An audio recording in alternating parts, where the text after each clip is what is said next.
ڕۆژێک لە ژیانی پێغەمبەر لە مانگی ڕەمەزاندا. والذين يؤمنون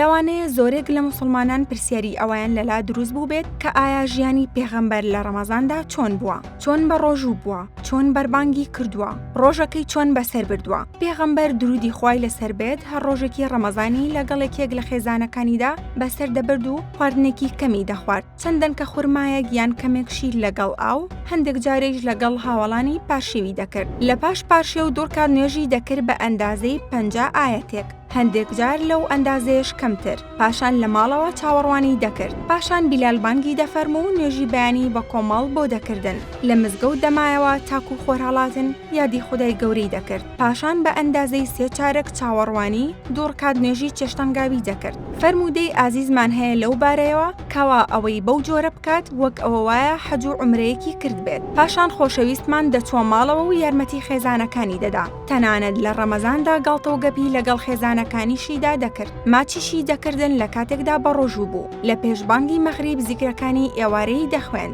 لە پێش نوێژی مەغریب بەربانگی دەکردەوە و نانی دەخوارد. پاشان نوێژی مەغریبی بە کۆمەڵ بۆ هاوڵان دەکرد. ئەگەر نان خواردنیش نەبوایە چەندەن کە خورمایەکی دەخوارد لەگەڵ ئاودا. پاشان نوێژی مەغریبی بۆ دەکردن. پاشان دەگەڕایەوە بۆ ماڵەوە و نوێژی سونەتی پاش نوێژی مەغریبی لە ماڵەوە دەکرد. لەگەڵ خێزانەکانیدا دەبوو تاکو بانگی خەوتنان. پاشان 3 ڕۆژ نوێژی تەراویحی بە موسڵمانان کرد بە کۆمەڵ. لە ترسی ئەوەی لەسەر ئومەتەکەی فەرز نەبێت ئەنجامی نەدایەوە. پاشان دەگەڕایەوە بۆ ماڵەوە. چەندی بیتوانیایە نوێژی دەکرد. هەندێک جار نوێژەکانی درێژ دەکردەوە. خاتو عایشە ڕەزای خودای لێبێت دەفەرمێت 11 ڕەکات نوێژی کردووە پێش ئەوەی نوێژی وتر بکات دەخەوت. واتە نوێژی وتری دەهێشتەوە ئینجا دەخەوت، چونکە ئەم تایبەتمەندیە تەنیا بۆ پێغەمبەر بووە. سوننەت وەهایە نوێژی وتر ئەنجام بدرێت ئینجا بخەویت. لە مانگی ڕەمەزاندا پێغەمبەرمان درودی خودای لێبێت قورئانی دەخوێند، یادی خودای دەکرد و چاکەی زۆری لەگەڵ هەموو کەسێکدا دەکرد، کەمی دەخوارد، ئامۆژگاری هاوڵان و تەواوی خەڵکی دەکرد و بەردەوام لەگەڵیان بوو. فێری ئارامگرتن و خۆڕاگرتنی دەکردن.